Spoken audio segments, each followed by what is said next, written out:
Bonjour à tous, je suis Magali, donc j'ai 24 ans et je suis conceptrice multimédia. Alors, conceptrice multimédia, je vais d'abord vous expliquer les termes parce que c'est vrai que c'est pas, on n'entend pas ça souvent, c'est multimédia. Alors, multimédia, c'est juste une définition simple qui va définir tout ce qui concerne les médias, que ce soit l'image, le son, la vidéo, les textes et le graphisme. Donc, si je résume en une seule phrase mon métier, ce serait que je réalise des contenus audiovisuels, donc qui comprend l'image, le son et tout ce que je vous ai dit, dans l'objectif de communiquer une information. Ce poste, je l'occupe dans le service communication, où je travaille surtout avec des métiers de la communication. Donc ça peut être la directrice de com, aussi une rédactrice, une chef de projet, une graphiste, enfin, le métier du numérique est souvent en relation avec les métiers de la communication. Alors, je communique en réalisant des vidéos sur les produits Divalto. Donc, Divalto, c'est une entreprise d'édition de logiciels. Donc, je communique sur leur logiciel. Et je peux aussi intervenir donc, sur des projets externes. Donc, les projets externes, ça va être par exemple pour communiquer, je ne sais pas, avec les clients ou les partenaires, discuter un peu de ce qu'ils ont envie de leur relation avec Divalto et ainsi communiquer là-dessus. Mais ce qui est bien, c'est que je fais aussi des projets plus internes. Donc, c'est pour regrouper, rapprocher les collaborateurs, les employés de Divalto. Ce qui fait que je travaille sur 3 types de vidéos. Le premier type de vidéo, ce sont les interviews. Je pense que vous connaissez tous le principe. C'est que je vais interviewer, par exemple, des employés. Donc, je peux très bien aller interviewer Inda pour lui demander quel est son métier, un peu ce qu'on fait aujourd'hui, et après réaliser une vidéo pour ce que les clients et les partenaires vont découvrir enfin, vont comprendre un peu plus nos métiers.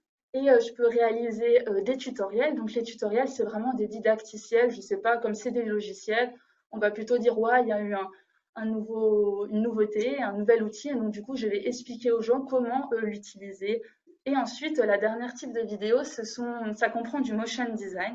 Donc une définition assez simple du motion design, je dirais que c'est de l'animation de texte, d'images, de graphisme, enfin vraiment de plusieurs éléments pour présenter une information.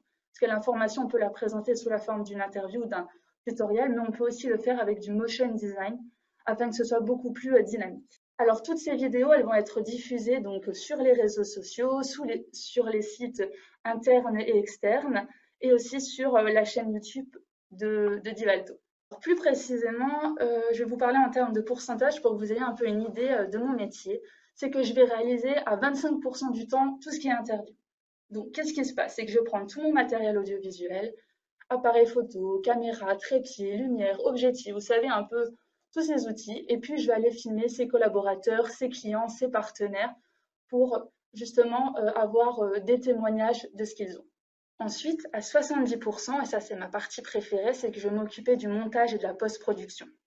Alors 70%, ça veut dire que je reste vraiment, vraiment de longues heures assise derrière mon écran. Donc, faut pas avoir peur, faut pas oublier d'aller marcher de temps en temps, mais sinon, c'est vraiment quelque chose de très prenant parce qu'on est justement après avoir fait l'interview, par exemple, je vais étudier toutes les vidéos que j'ai prises, je vais monter les plans, donc c'est justement ces fameuses vidéos, ajouter des effets spéciaux, m'occuper de l'étalonnage, donc c'est la couleur des images par exemple, et après réaliser la diffusion sur les réseaux sociaux, sites internet, chaîne YouTube, etc.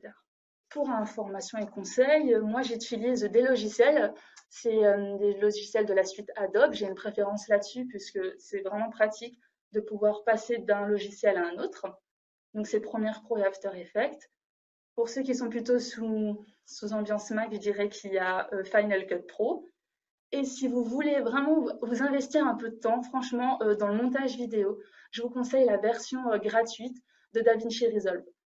C'est vraiment bien et si vous avez les bases, franchement, c'est super. C'est que vous maîtrisez vraiment un bon logiciel qui, franchement, a de la taille maintenant en 2021.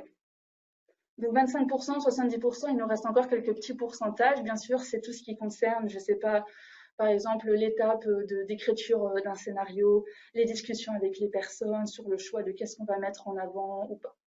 Alors, il y a des points positifs dans mon métier, bien évidemment, et le plus gros pour moi, c'est l'autonomie. C'est quelque chose d'essentiel pour moi, c'est que vraiment je peux choisir Comment organiser mon temps de travail? Bon, j'ai des deadlines. Donc les deadlines, vous savez, c'est ce moment où vous devez impérativement rendre votre travail donné vraiment à une date et respecter des horaires fixes. Mais ça, c'est partout dans n'importe quelle entreprise privée. Mais c'est vraiment que je peux, entre la date où on a décidé de comment on allait réaliser la vidéo et le moment où je dois la rendre, je peux vraiment gérer sur quelle partie j'ai envie de travailler dans la matinée, dans l'après-midi. Et ça, c'est super confortable parce que je fais un peu en fonction de mes envies. Cette grande autonomie, vraiment, c'était quelque chose que je souhaitais dans mon métier. En plus, vu que c'est moi qui réalise les vidéos de A à Z, donc ça veut dire que je fais vraiment tout. Donc je passe du tournage, cadrage, jusqu'à la diffusion de la vidéo. C'est super gratifiant, satisfaisant de réaliser toute cette vidéo.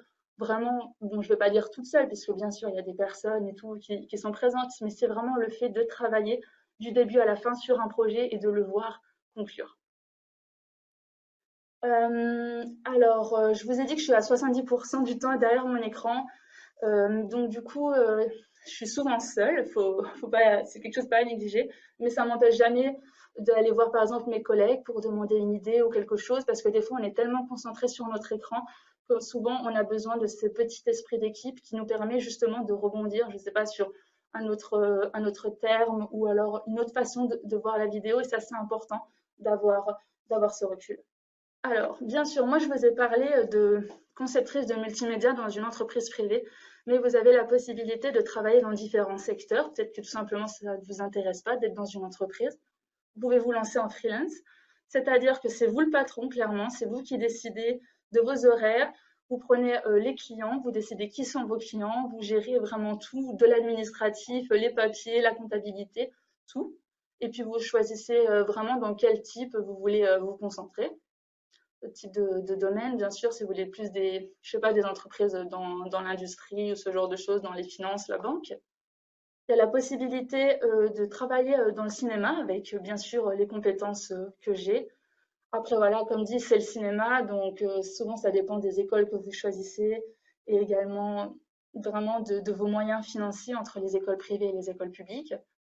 Et pour finir, vous pouvez travailler dans une agence de communication. Donc, c'est par exemple un service com entier, spécialisé. Vraiment, il y a un service, et ce serait ça, qui va justement rechercher des clients, comme par exemple l'entreprise où je suis, Divalto, pour réaliser les petites vidéos que je crée actuellement. Après, voilà le secteur de l'audiovisuel, ce que je fais. Il ne faut pas oublier que c'est un secteur fermé. Ça veut dire quoi? Que en fait, même si vous avez fait un certain nombre d'études, avoir un certain nombre d'expériences, il va vous falloir tout d'abord beaucoup, beaucoup de motivation parce que bien sûr, on ne laisse pas entrer n'importe qui dans les entreprises, surtout en ce qui concerne le cinéma. Il ne faut pas avoir peur d'avoir une créativité débordante, ne pas hésiter à dire les choses et surtout avoir un réseau. Bon, alors après, ça dépend, mais essayez vraiment de communiquer avec les gens qui ont la même passion que vous pour tout ce qui est images et vidéos, ça peut vous aider. Parce que le réseau, ce sont des personnes qui sont dans le domaine et qui vont peut-être avoir une place importante dans quelques années. Vous savez pas, les projets, ça va super vite. Donc, n'hésitez pas à toujours rester en contact, à dire, si jamais tu cherches quelqu'un, il y a toujours moyen de se lancer sur des petits projets qui peuvent aller très loin plus tard. Alors, concernant le parcours scolaire, il y a plusieurs possibilités. Bien sûr, je suis partie. Là, j'ai fait vraiment quelque chose d'assez large parce que faut savoir que le domaine où je suis, il y a très peu de personnes qui ont le même parcours que moi. Et encore, personne n'a presque le même parcours que tout le monde. C'est vraiment quelque chose où on peut faire un peu comme on le sent en fonction des spécialisations, de ce qu'est-ce qui vous fait rêver. Par exemple, moi, j'ai fait un DUT MMI, donc c'est les métiers du multimédia et de l'Internet, où c'était une formation très polyvalente, où j'ai pu vraiment faire autant de l'intégration web, du graphisme et une partie audiovisuelle. C'est ça qui m'a vraiment intéressée. C'est pour ça qu'après mon DUT, j'ai fait une licence professionnelle justement spécialisée dans la post-production cinématographique. La post-production, donc là, c'est ce que je vous ai dit, c'est tout ce qui concerne le montage, l'étalonnage, être là, les 70% derrière l'écran, c'est clairement ça. Il y a plein de petites expériences aussi que vous pouvez faire. Moi, j'ai réalisé un service civique.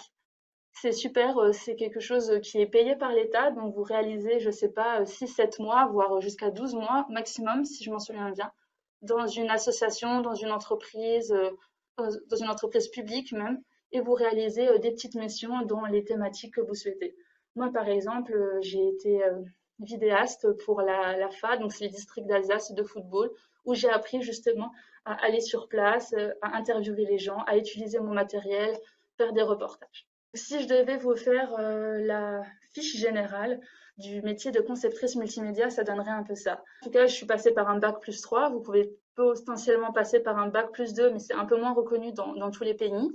Ou aller plus loin et faire un bac plus 4, un bac plus 5. Enfin, ça dépend vraiment de votre motivation et tout. Donc moi, je suis partie sur un DUT et une licence professionnelle, mais après, vous pouvez partir sur des BTS, des bachelors. Enfin, tout se modifie de plus en plus chaque année. C'est comme mon bac S qui n'existe plus. Donc en fait, tous les bacs sont accordés. Tant que vous avez la motivation, on ne regarde pas vraiment d'où vous venez. Ensuite, par rapport au salaire moyen, il est d'environ 1450. Mais bon, là, je vous parle parce que vous êtes débutant, parce que vous êtes junior, on dit ça, parce que vous commencez dans le domaine. Après, c'est sûr, ça va augmenter au fur et à mesure et tout. Et après, c'est vraiment parce que je suis dans une entreprise privée. C'est sûr que si vous vous lancez en freelance, ce ne sera pas du tout le même résultat. Le temps moyen de travail est d'environ 35 heures par semaine. Et vraiment, pour ce métier, faut pas hésiter à communiquer avec les autres. Tout ce qui est relations humaines, c'est super important. Faut être social. Faut pas hésiter à proposer des idées, à innover. Donc c'est là que je fais le lien vraiment avec la créativité. Trouver des contenus, des tendances, faites des veilles. Les veilles, c'est genre vous allez sur les réseaux sociaux, je sais pas, sur YouTube et vous regardez des clips de musique et vous dites ouais mais c'est super ce qu'il a fait, faut que j'arrive à le faire. Du coup vous prenez DaVinci Resolve en version gratuite et vous tournez, vous filmez vos amis, je sais pas, et vous faites des tests. C'est génial. Et puis la polyvalence, parce que conceptrice multimédia, c'est que vous gérez la vidéo, la photo, les textes, les graphismes, le motion design. Donc franchement, intéressez-vous partout parce qu'en ce moment, on cherche plutôt des profils où on veut de tout et rarement des gros spécialistes, je sais pas, par exemple, que de la photo ou que de la vidéo. C'est plutôt rare, en tout cas dans les entreprises. Et personnellement, moi, malgré mon bac plus 3, j'ai fait énormément de travail personnel, je me suis auto-formée. C'est-à-dire que j'ai fait un peu, comme je vous le conseille, c'est que j'ai pris des tutoriels sur YouTube et je suis allée me renseigner sur, par exemple, comment on fait du motion design. Parce que moi, j'ai pas eu de cours vraiment dessus. On m'a appris les bases d'un logiciel et on m'a dit après, vas-y, c'est à toi de faire la suite.